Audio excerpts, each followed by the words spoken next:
Hello ninth class के कैसे हो स्टूडेंट? सब अच्छे हो? अपन फर्स्ट चैप्टर पढ़ रहे हैं, हमारे आसपास के पदार्थ। पहले वाले जो लेक्चर था उसमें आपने पदार्थ क्या होता है, जो स्थान घेरती है, जिसका जब भार होता है उसे पदार्थ कहते हैं। और मैंने कुछ क्रियाकलाप भी बताए थे जैसे बीकर वगैरह में। तो अब उसके आधार पर हम पदार्थ के अभिलाक्षित लक्षण बता रहे हैं। जैसे आपने वो प्रयोग करा था कि अपन ने बीकर को 3/4 भर लिया था और उसका मार्क कर लिया था उसमें कि कितना लेवल है। फिर उसमें जब नमक डाला था तो हमने देखा कि उसके आयतन में कोई परिवर्तन नहीं होता है। क्यों नहीं होता है? तो उससे अपन ने निष्कर्ष निकाला क्योंकि पदार्थ के कणों के बीच में रिक्त स्थान होता है, जल के अणुओं के बीच में रिक्त स्थान था, इससे नमक के कण इसमें क्या हो गए, समावेशित हो गए। तो पदार्थ का पहला जो लक्षण हमें दिख रहा है इस क्रियाकलाप के द्वारा, वो पहला लक्षण ये है कि पदार्थ के कणों के बीच में रिक्त स्थान होता है। जैसे पानी में आप शक्कर घोलते थे तो शक्कर के कण उसमें समा जाते हैं। एक दूसरा क्रियाकलाप और करा था अपन ने मैंने कहा था कि एक कोने में अपन अगरबत्ती जला दे तो इसकी खुशबू पूरी चारों तरफ फैल जाती है। तो उससे अपन ने निष्कर्ष निकाला था कि पदार्थ के कण निरंतर गतिशील रहते हैं। पदार्थ के कण क्या रहते हैं? निरंतर गतिशील रहते हैं। और आपने देखा वायु में जो अगरबत्ती के जो पदार्थ के कण थे कुछ सुगंध के, वो अपने आप मिल गए। तो विसरण, इस क्रिया को कहते हैं अपन विसरण। दो विभिन्न पदार्थों के कणों का स्वतः मिलना विसरण कहलाता है। दो विभिन्न पदार्थ के कणों का स्वतः मिलना क्या कहलाता है? विसरण कहलाता है। विसरण के गुण के कारण ही हमें सुगंध आती है। कोई परफ्यूम की अगर शीशी एकदम खोल लेता पूरे कमरे में महक आ जाती है, हमें पता लगे ये कौन सी क्रिया के द्वारा होता है? विसरण के द्वारा। ऐसी गर्मा गर्म जो खाना बन रहा होता है, जैसे कचौड़ी बनती है तो उसकी खुशबू आ जाती है, मुंह में पानी तो नहीं आ रहा ना, बाहर की चीजें नहीं खानी है, कोरोना काल चल रहा है, तो वो जो गरम ताज़ा खाना होता है उसकी सुगंध भी हमें पता लग जाती है। आपको आपकी मम्मी अगर बना रही होती है तो रसोई में आपको हलवा वगैरह या कोई भी चीज़ बन रही होती है उसकी तुरंत सुगंध आ जाती है, आपको पता लग जाता है। तो ये कौन से गुण के कारण आपको पता लगता है? विसरण के कारण पता लग जाता है। पदार्थ का एक और गुण हो रहे, पदार्थ के कण एक दूसरे को आकर्षित करते हैं। मतलब ये है कि पदार्थ के कणों के बीच में आपस में एक बल कार्य करता है, जैसे अंतरैय आणविक बल कहते हैं। और ये बल कणों को एक साथ रखता है। ठीक है, अब अपन पढ़ेंगे पदार्थ की अवस्थाएं हैं। आप देखते हो कि आसपास हमारे आसपास 3 प्रकार के पदार्थ दिखाई देते हैं। आपने नोट करा पदार्थ के कौन कौन सी अवस्थाएं हैं। हमारे आप जब हम आसपास नजर दौड़ाते हैं तो हमें पदार्थ की 3 अवस्थाएं दिखाई देती हैं। कौन कौन सी? ठोस, द्रव और गैस। ये 3 अवस्थाएं दिखाई देती है। अब इनके बारे में भी हमें थोड़ा सा पढ़ना है। ठोस के बारे में, जैसे डस्टर है, डस्टर, इसका आप देख रहे हो एक आकार निश्चित है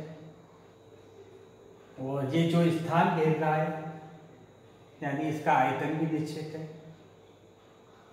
इसके आकार में आप परिवर्तन कर सकते हो? नहीं कर सकते, नहीं कर सकते हैं। तो आप देख रहे हो ठोस पदार्थ का आकार और आयतन क्या होता है? निश्चित होता है। अब द्रव की बात करें तो इससे पहले मैं बात कर रहा हूं, इसमें जो डस्टर है स्पंज लग रहा है। स्पंज भी ठोस होता है, पर आप कहोगे सर स्पंज, अब मैं आपसे कहूँ कि स्पंज तो दब जाता है, जबकि मैंने कहा ठोस तो दबता ही नहीं है, डस्टर तो दबना नहीं चाहिए। डस्टर तो दबता नहीं है, ठोस पदार्थ तो दबते नहीं है, उनका आकार आप बदल नहीं सकते दाब लगा के। अब तो अगर ये स्पंज ठोस है तो फिर ये दब क्यों रहा है? वो इसलिए दब रहा है क्योंकि इसके बीच में जो रिक्त स्थान होता है इसमें वायु भरी रहती है। जब आप दाब लगाते हो तो वो दबाने से वायु निकल जाती है, इसलिए ये दबता है। पर स्पंज क्या है? ठोस है। इसके बाद अपन बात करने जा रहे हैं द्रव पदार्थ की। द्रव पदार्थ आपने देखा होगा, दूध है, पानी है, तो उनका आकार जिस बर्तन में आप डालते हो, भगोनी में लोगे, मग्गे में लोगे, तो इस हिसाब से उसका आकार चेंज होता रहता है। तो द्रव पदार्थ का आकार निश्चित नहीं होता। हम जिस पात्र में उसको डालते हैं उसके अनुसार उसका आकार क्या होता है, बदल जाता है, लेकिन उसका आयतन निश्चित रहता है। जैसे दूध की मात्रा निश्चित रहती है, 1 लीटर दूध है तो 1 लीटर दूध ही रहेगा, चाहे आप इसे किसी भी पात्र में स्थानांतरित कर दें। इसके बाद है तो आपने पढ़ा ठोस के आकार और आयतन निश्चित होता है। द्रव की क्या विशेषता है, द्रव का आकार निश्चित नहीं होता लेकिन आयतन निश्चित होता है। गैस, अब गैस में अभी इस कमरे में जैसे या किस क्लासरूम में वायु है, ना तो मुझे इसका आकार पता है ना इसकी आयतन पता है, तो गैस में का ये गुण है कि इसका आकार और आयतन दोनों निश्चित नहीं होते। तो आपने मुख्य रूप से ये इस गुण के बारे में परिचित है, ठोस, द्रव और गैस। तो हमारे आसपास ये 3 प्रकार के पदार्थ की अवस्थाएं हमें दिखाई देती है, ठोस, द्रव और गैस। वैसे वैज्ञानिकों ने अभी 2 अवस्थाएं और ढूंढ ली, पर अब जनरली जो सामान्य हम अपने आसपास के, हम चैप्टर के अंदर पढ़ रहे हैं हमारे आसपास के पदार्थ। तो हमारे आसपास के पदार्थ में पदार्थ की ये 3 अवस्थाएं दिखाई देती हैं, ठोस, द्रव और गैस।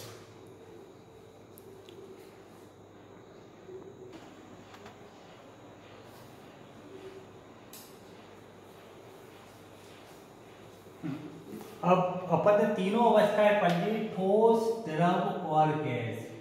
तो मैं आपसे कुछ मुख्य बातें इससे डिस्कस कर रहा हूं, ठोस, द्रव और गैस के बारे में।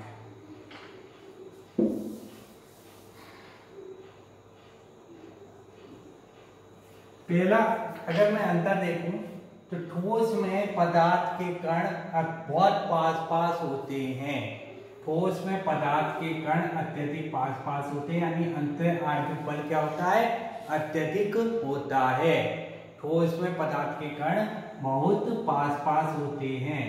ठोस में पदार्थ के कण पास होते हैं,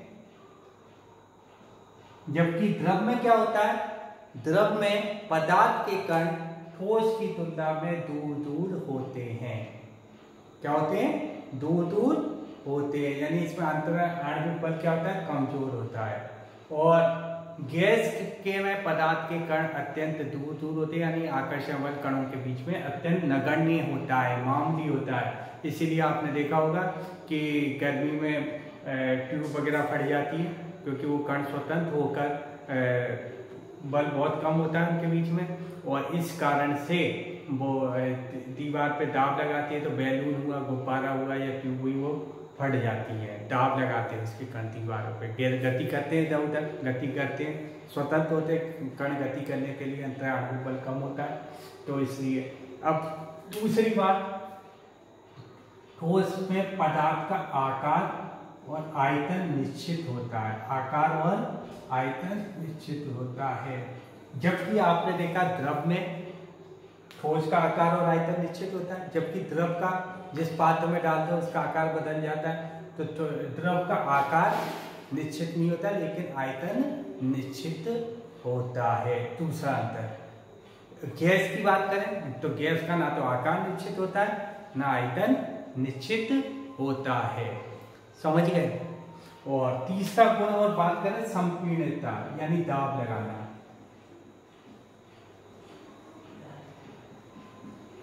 जैसे ये डस्टर है, इसमें मैं दाब लगा के इस पे दाब लगा सकता हूँ, यानी इसकी संपीड़ितता क्या होती है, नगण्य होती है। इस पे आप दाब नहीं लगा के इसकी अवस्था वो नहीं कर सकते, आकार में परिवर्तन नहीं ला सकते।